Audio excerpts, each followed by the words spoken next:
Good morning, ladies and gentlemen, and welcome to the Hardwood podcast with your boy, CL Anthony, and my main man, Papa D Lemon. What's going on, bro? You feel me? Lemon Daddy in the building. I can't deal with you, man, Lemon Daddy. I can't. Fresh off a 50-piece trippy dubby. 1.1 assist away from a trippy dubby. Shit. But it was good, though. It was a good performance. As great as that performance was, and good win for you guys, especially without Luka and LeBron, this first week of the NBA was wild. Amazing. First night, we had great games. It was so many emotions. I almost cried, It was excitement. It was, oh my God. So let's back up. Okay. Let's back up to the crying thing. Because, see, I told you I almost teared up and you was going to clown me. I was, but I was like, I almost cried too. So I can't clown you for doing the same thing. It was very nostalgic, very emotional. The only thing, there was one thing I didn't like. Just one little thing. When they were showing the clips of the, old players in the 90s and shit like that. Mm-hmm. They didn't show any clip of Charles Barkley. And that kind of threw me off a little bit because I'm like, in that time period, you had Michael Jordan, you had Charles, and you could probably put Hakeem right there for a little bit and then Shaq. So I was like, how the fuck did they not have Charles Barkley? Yeah, he was the most popular. Outside of Jordan, he was like the most popular player in the league.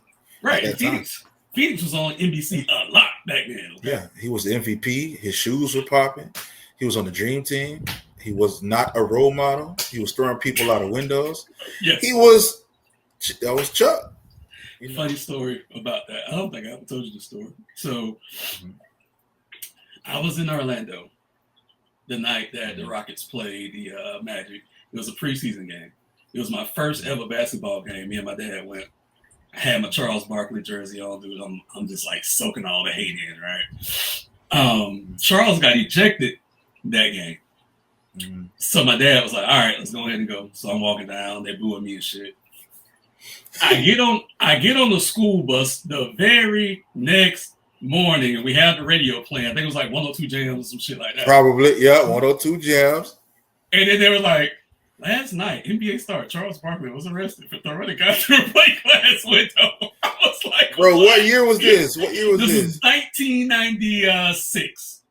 Okay, we were 15, 6, you were 14, 15, somewhere in there. Okay. Yeah. Bro, I was so embarrassed because everybody knew what's up with Charles, bro. I was like, what? That's Chuck, right there in Orlando. Yeah. That's crazy. An amazing week. I like to wait until at least a couple of weeks in to see what teams are going to do and what players are going to do. Mm. I'm scared of Wemby. You should be. I think he's watching him right now. I think he's figured it out. Mm-hmm. I told y'all. Because, I told my girl this, and non-basketball people don't understand this. You can be big and not play big. Mm-hmm. But when you're big, you still got to play big a little bit, right? You know what I'm saying? You can still a little bit, but you got to play big. So he's playing big now. I mean, he's still playing really big. Yeah, he's still doing this other shit, but he's playing big now. So it's okay, he's figured it out. Oh boy, 7'5", blocking shots, dunking on you, rebounding, cross, hezzy, tween, behind the back, step back, tray ball, and one. This man is unbelievable. I told y'all, I was a Wemby hater when I first heard about him in the hype. But now I'm all in. I'm one of his biggest fans. Okay. Bro is a beast. He's the future. He's the future of the league.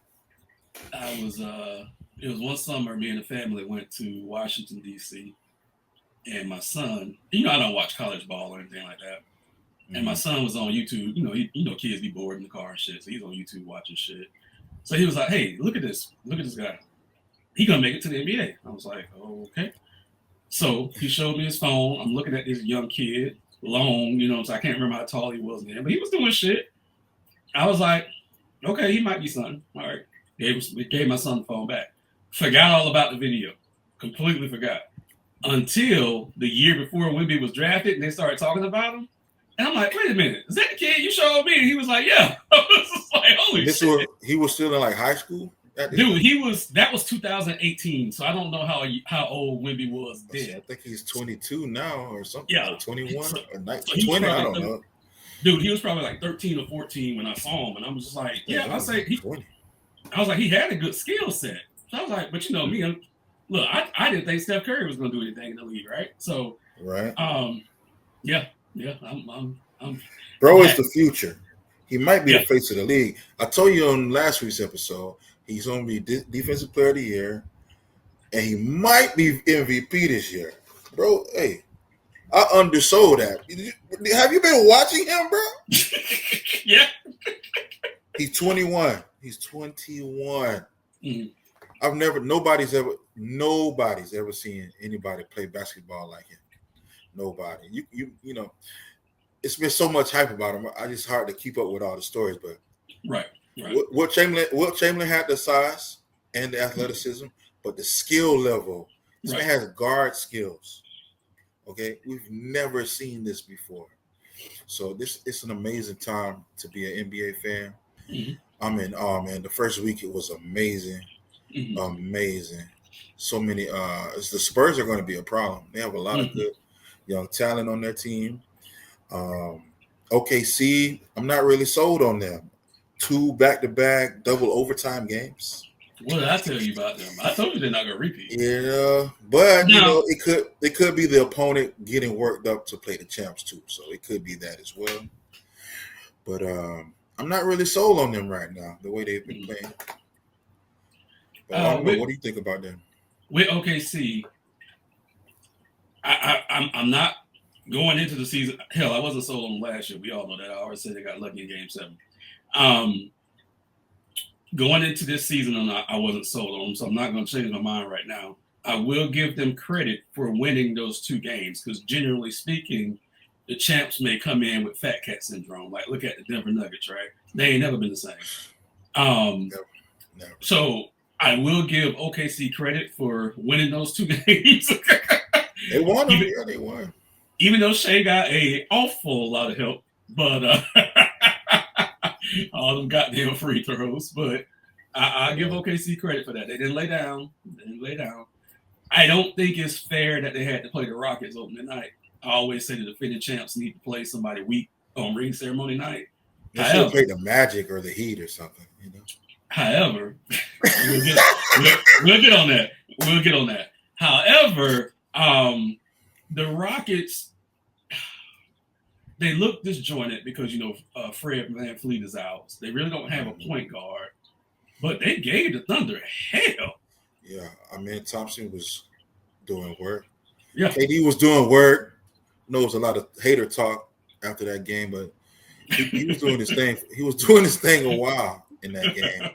It was a great game. A lot of back and forth, a lot of lead changes. It was very exciting. But yeah, they do need consistent guard play without VanVleet. It's very obvious. Yeah. They make up for it on the defensive end, though. Thompson. Yes, it was very, very great display of defense from both teams. Lou Dort guarding KD most of the game, even though KD gave him, about 27, 30, something like that. He hit 30, though, bud. Sengun, I think he was guarding Sengun. Sengun was doing work on Caruso. Sengun. Woo. And on Dort, when Dort switched on him. But that's crazy. It don't matter how good of a defensive player you are, you can still get buckets on your head. But yeah, Sengun was hooping. I can't remember, man. I'm trying to recall. It's just so much, bro. Mm-hmm. So much. Hey, what you think about? I'm sorry to get off the subject. All these streaming services we got to keep up with. Like tonight they're on Peacock. Tomorrow it's on ESPN. And then after that it's on Amazon Prime. It's like, I don't know. You got to be rich to watch basketball. Look, it's a big business now. I can't blame the NBA for doing what they're doing because they are expanding. I'm grateful to be in a position to where I can have all this Amen. shit. Amen. I got it. I got everything I just said. I got it all. Yeah, I'm grateful. Plus, on top of that, I still have to pay for the league pass to watch the Heat. That's another story. On top of that, I'm watching every Laker game. Just, boy, what? So, speaking of the Lakers, let's talk about it. How's their start? How you feel their start is? Okay, so our first game, we lost, but the last two we did good. Luka dropped 40 points in the first game with an L. Mm-hmm. He backed it up with another 40-point game, almost a 50-point game, with a win at home. But this is what I've noticed, and we won last night with Lemon Daddy dropping 50, almost a triple-double. But this is what I'm noticing, and you kind of pointed it out too. When Luka's very ball dominant, and what was the terminology you used? Well, he has the highest usage rate in history. Highest usage rates. When the ball is in his hands, it's like the offense gets kind of stagnant. Last night, without him or LeBron, everybody was involved in the game, in the pick and roll or backdoor cuts or other players stepping up and being more aggressive. But when Luka has the ball, it seems like the other players are more reserved or less aggressive. And I noticed that with DeAndre Ayton on pick and rolls, he'll, instead of like rolling to the basket, he may step back to try to pop, like get a pass on like the elbow or, to make a long jump shot. Mm-hmm. But with Austin Reeves, Austin Reeves looks for him under the rim. But with Luka just gonna take that pick, and whoever on him on that has to switch on him, he's gonna try to draw the foul, get to the hole and draw the foul. So I think that really slows down the offense, is what I'm trying to say. And I think it's gonna be imperative that Luka tries to figure out a way to involve his teammates more, as opposed to like consuming most of the ball handling and scoring, because we have a good team, and it showed last night when neither one of them were there that we do have a decent team, and Ayton was able to display a lot more of his skills without Luka being on the floor. So I think if we figure it out, if we learn how to work, if Luka learns how to play with his teammates, much like how Kobe had to do when he had to pull back and allow for his others to help him get where he needs to be, I think we can be successful. But if he keeps with the same, I'm going to draw the double team and make this miraculous three-pointer, or I'm going to the foul line 20 times a game with and one, trying to get and ones or make it on SportsCenter, I don't think that's going to be a winning strategy.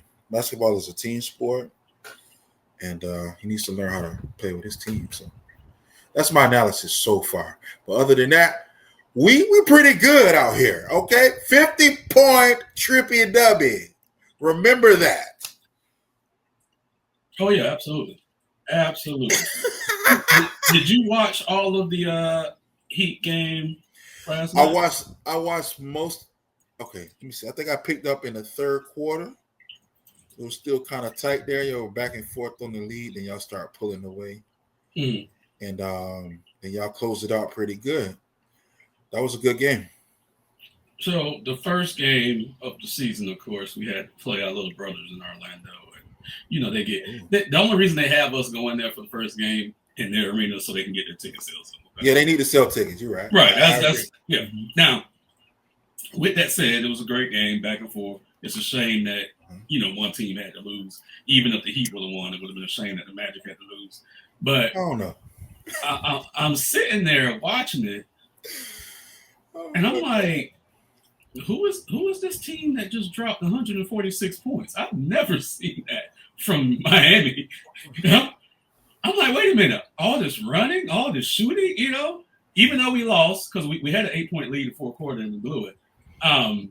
But I felt good. I'm like, okay, this is different, because Mhm. as great as Jimmy Butler was, he slowed things down a little bit. But now we're just zipping all over the place. So Mhm. then we played the second game against Memphis, and we just beat the brakes off of Memphis. Memphis was the 146-point game, forgive me. With Mhm. Orlando, they scored 121. So Mhm. last night, it's like, okay, let's see what we can do against the Knicks, who are undefeated. They're in the Eastern Conference Finals last year. Great And for defense. for the second half of that game, we controlled the tempo. You sure did. And I had no expectations of this team going into the season because I just didn't know what was going to happen. We don't know when Mm. Tyler Hero's coming back. But now that I've seen 3 games, I'm like, Miami might be a problem. Yeah. Yeah. I mean, I don't want to agree with that. I really don't. I know. But you I are know. right. You I are know. right. I mean, Norman On the Powell. team, yeah. You don't really have a star. I mean, Bam, man, he's an all-star, but yeah, they played really well last night. Very well. Mhm. A lot of big stops. That run they went on the run to close out the fourth quarter.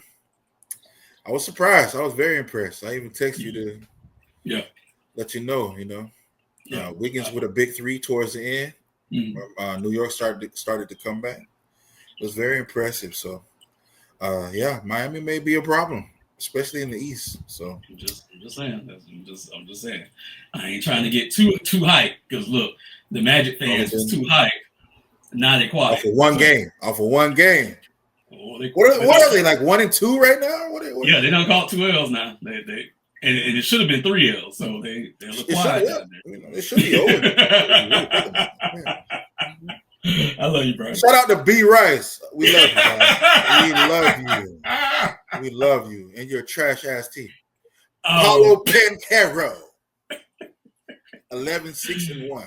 Trash can. Okay. I gotta talk to him and see what happened because even though Chicago's been playing good, the Magic should be ahead of Chicago. Like, come Yeah, I on. mean, yeah. According to Bryce, yeah. We love you, Bryce. So the other foolishness, right? After the great week, well, during the great week that the NBA was having, then we have this FBI investigation. Oh my God. This dog and pony show from Cash Oh Patel. my God. Oh my God. I'm gonna let you go first. What are your thoughts, Cam? Man, when I woke up that morning, man, and I'm seeing all this shit, and I'm just like, this is what me and Mike had expressed to you and Bryce about how this might be a big problem going forward, but we can't catch it in a real time. We just gotta catch the past shit, right? Mm-hmm. Right. So that's the biggest thing, but this might be a bigger problem than I even imagined if people start snitching. Okay. You know that's gonna happen though. Right. And we ain't talking about Gil. Forgot about that. That's Yeah, we ain't talking about Gil. That's a whole separate case, okay? Yes. Even with Malik Beasley, that's a whole separate case. So there's 2 levels to this. You have the poker game, and then you have the information game. So even though at first a lot of people was like Chauncey Billups wasn't involved in the other one, he was. So I'm not going to focus so much on the poker stuff right now because I don't care about that. What I care about is Damon Jones, Chauncey Billups, Terry Rozier leaking information about injuries and shit like that and who's going to play to whoever to manipulate these unders on these sports gambling apps. So where do you think this can go? Well, knowing the nature of humans, it can go pretty far. I think the way I see it is quickly turning into a witch hunt.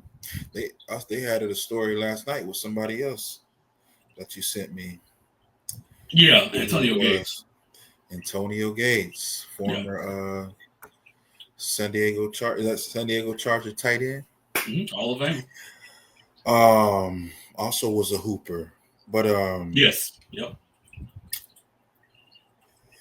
it can go as far as they want it to go. I know it makes you question the integrity of the game, but these are only like B-level guys. It's still, they don't have any like superstars involved in it, as we know of. They tried to kind of tie LeBron with Damon Jones, and that's what I kind of threw in as a conspiracy theory when I first heard Damon Jones was involved. Mm. But I was just bullshitting. But I see a lot of people trying to involve LeBron because of their relationship. I really don't know. I mean, it's real early in the information that we're getting from the officials that are investigating in the media. But I think once it's all said and done, some people may lose their jobs. And as high as commissioner status, maybe. Um, People are going to be questioning the integrity of the game even more than they are already. It's just gonna, I don't know, it's gonna put people like me in a position where we're defending the sport that we love and care about so much to people who are skeptical about like the fairness and the integrity of the game already. Because even last night, I called on my nephew because he called me but he was like Austin Reeves having 22 free throw attempts. He can recognize Vegas when he sees it. And I was just like, damn, bro, you didn't watch the game. Like, I'm trying to defend my guy. He was hooping last night, but now we already, it's like an atmosphere of doubt and,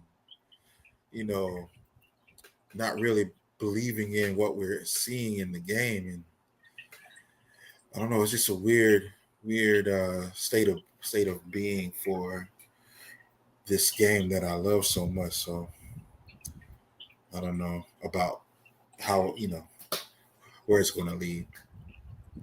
Yeah. The LeBron thing, LeBron ain't know what Damon was doing. I'm not tying LeBron to that. LeBron a billionaire, bro. But I will say he need to reevaluate his team because he got little scandals around him. He's always had little scandals around him. Wow. So he need to reevaluate his team. I think it's deeper only because of Chauncey Billups. And the reason I say that is, why does an NBA coach have to do something like that? You know what I'm saying? What do any of them? Right. What do any of them have to do? Yeah. Right. So that's the part that really throws me off to say this might be something bigger. And I thought it was funny that Chauncey came out the courtroom with his Clutch Sports, looked like hoodie or something on. I didn't see him leaving. Yeah. Wow. Yeah. So I think it's some subliminal shots there. Like, y'all better fix this shit. I just want to throw that out there. Wow. And I'm not tying that back to LeBron. No, I'm not doing that. But I'm just saying. Those are his guys. Somebody gonna flip. Because they're facing serious time. I think. Go ahead. I'm sorry. I'm scared to speak on the subject because of who's really at fault for this. No, speak on these NBA players. No, you won't be to put my life in danger, sir. But these NBA players are the face of this scandal. Right. But La Costa Nostra are the orchestrators and organizers of this crime. Mm-hmm.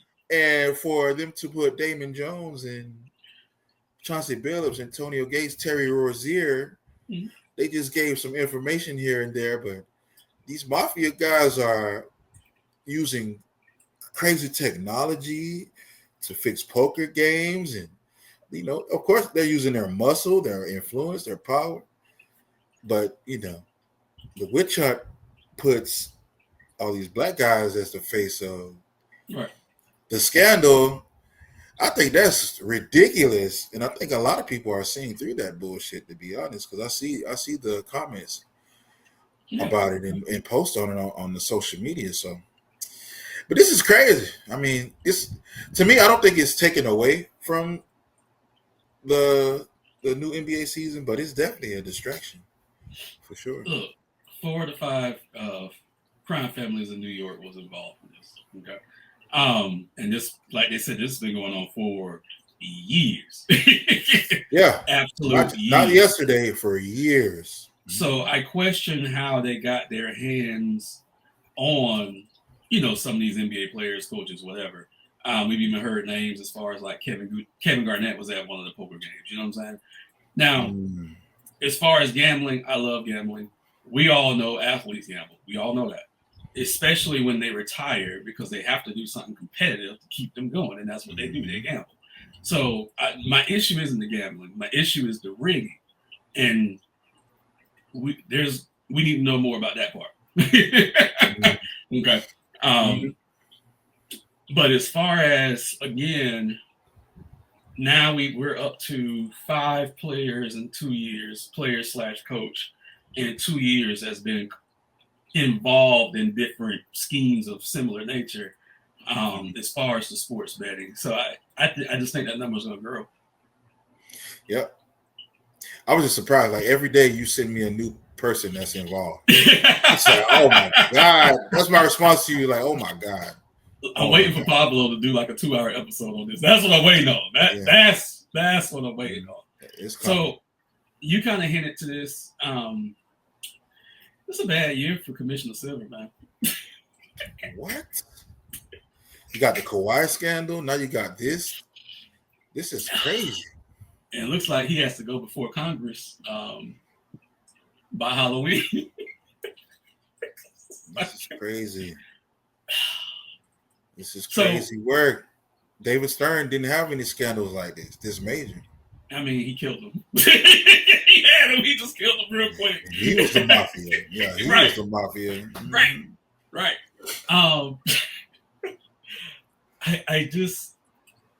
I'm having a hard time with it because it's just like I'm always player first, but I know, Silver works for the owners, and we have to protect the league. But with these two things happening, I ain't gonna say the league's in trouble, but the hammer has to be hard. So, like, for example, yes, Chauncey Billups, you can't coach no more, bro. Sorry. Every player involved, well, Damon don't play no more, but like Terry Rozier out of there. Career done. Yeah, career done. Porter's career is already done. They still don't know what's going on with Beasley or not. But the punishments, I believe, have to be lifetime bans. So yeah, I agree. Yeah, I definitely agree. And to address the elephant in the room that you mentioned, they're putting the NBA players up front for headlines and for visuals and stuff like that because God, I'm gonna get in trouble for this. Nobody knows Carlito Gambino or whatever. Yeah, right. I think I've heard the name Curtis Meeks before. And I'm like, where have I heard that name before? But anyways, Cash Patel's an idiot, like you said. He was standing up there looking like he's looking like he's on the spectrum. Yeah. He just wanted a photo out, bro. Bro, Trump hates the NBA. You know that. Well, yeah. And Patel doing everything he can to kiss Trump ass. So exactly, it's so much involved. It's like politics and I see through it all. Right. So that's why they're putting those guys to the forefront. I talked with Bryce last week about something, and I want to bring it up. So you don't know what this is, but I'm going to bring it up to you. So if you don't want to talk about it, you don't got to talk about it. Oh, Lord.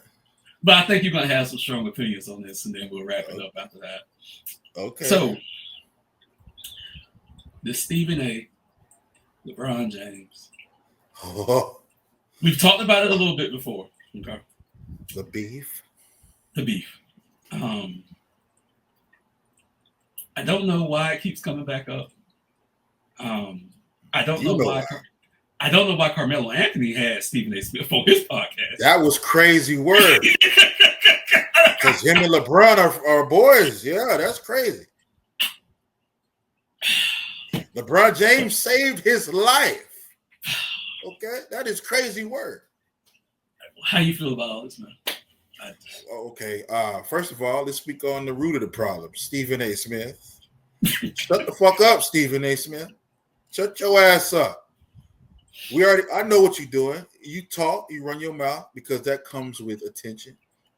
And after the attention, there comes the money. Shut the fuck up. If you don't want no responsibilities or repercussions, shut your ass up. Anytime you say something, somebody gonna have something to say back to you. If you don't want that, if you don't want the smoke, shut the fuck up. So LeBron has something to say. LeBron embarrassed his ass on national TV. And you saw in the internet forever. So we see it all the time. And he probably wake up every morning mad. Mad as fuck. Oh, yeah, that motherfucker. He think he punked me, son? He punked me? No. You tried to sun me, Bryce? You like that, Bryce? You tried to sun me? And the mother, he mad. Look, I told you Bryce is hilarious. Yeah, Bryce is hilarious. Yeah. So Stephen A. He's always been a little bit like, I'm kind of back and forth with him because he kind of he crosses the line. Like one day he'll be a raccoon, the next day he'll be Malcolm X, and it's like, but yesterday you said we should follow Trump, but today you hate white supremacy. It's like I don't know which way to go with you, bro. But yeah, he a hater. He mad. LeBron punked him on TV, and he's been on a press tour for the past 6 months, talking shit about LeBron. LeBron ain't said nothing about him. LeBron, he doesn't do that. He doesn't go on the internet, or sometimes he does, but he doesn't go around campaigning against people. He just living his life, and for him to still have this beef going, and then for the second part, Carmelo allowing him to have a platform to continue to talk about his friend. LeBron James saved this man's life. I think they were on I forget what they called themselves. LeBron, Carmelo, D Wade, and Chris Paul. Banana Boat Crew. The Banana Boat Crew. There we go. They were on vacation, and Carmelo Anthony was drowning. He say, here come LeBron James like Aquaman and saved his life. And you gonna allow Stephen A. Smith to come on your show and talk shit about your best friend or one of your best friends? I don't get it, bro. But we live in a crazy time, so it got the views. I know I tuned in and watched that episode. Well, yeah, 7 p.m. in Brooklyn. You know, I get it. Everybody trying to get this podcast back, but Stephen A. don't even need a platform. Arguably, Stephen A. has the biggest platform at First Take. So, like, and he has his own platform. Yeah, he has his own. Yeah. So I just don't understand why Melo did it. Because technically speaking, he don't need that bag. But yep. I don't know, man. It's all a game. It's all, any attention is good attention. Yeah. This is the time we live in now. Yeah. So what's positive? I don't hear anything positive about the league right now, even amongst people, like even with us. We sit back and talk about all the negative shit all the time. Like I'm talking trash about the Heat, I'm talking trash about Orlando, but I never talk about the positive shit. It's just the atmosphere. It's just the time we live in. That's what I think. It's a cynical time. Very cynical time. Yeah. That's the perfect word for it. The only positive I can take is that we get to hear that goddamn theme song a few times a week, man. Back in the day, we only heard it on Sunday. Now we can hear it as much as we need. Where's the moderate shot at? I mean, he was at the Hall of Fame. Dude don't look 80 at all, bro. Like, no, black don't crack. Bro, what's my boy used to do the play-by-play? Oh, man. Now be careful now. Some of them dead. Oh, I don't think he did though. Bob Costas. Yeah, Costa's still around. Yeah, he's still around. Yeah, where's Bob at, man? The other one's gone, like Bill Walton, Steve Jones. They gone. Where's Marv Albert? Man, Marv been retired so much. I don't think Marv dead. He need to do one special. All the three of them need to do a special, like Christmas Day, or Right. What did you think about the Michael Jordan interview? I didn't see that. Okay, I'll send it to you. Okay. I didn't see that. He was more like reminiscing about things. It was just a 3-minute interview, so I'll send it to you when we get done with this. It was pretty good. I know some people didn't like it, but I was fine. I fuck with it. Gilbert Arenas was saying that he can't be the Michael Jordan they know to the world, because if he was, people wouldn't really like him. They say Michael Jordan be calling everybody ho. Hey ho, hey ho. Hey ho, it ain't real. He a whole asshole. Yeah, no, he did. If you remember his Hall of Fame speech, he's a dick. Oh, but that's when I started respecting him. Crazy, right? I didn't like the Michael that was presented to us when he was whooping everybody's ass, right? The PC. But once I saw the real Mike, then I was like, oh, okay. Kind of like with LeBron. I see the real LeBron. I'm like, nah, I can't fuck with you, bro. So it's the opposite. It's the opposite. The opposite with LeBron. Well, opposite with my feelings with LeBron and Mike. I hated watching Mike growing up because he was always beating my teams, right? I enjoyed watching LeBron play because he was just so fucking great. Off the court, now I love Mike. Off the court, now I hate LeBron. So it's crazy how that works. Interesting. Yeah, it's an interesting dynamic. But with that said, my man, Lakers. We're going to wrap it up for this week's episode of the Hardwood Nation podcast. Please like, subscribe, and share our content. Drop comments below. Everyone stay safe, and we are out.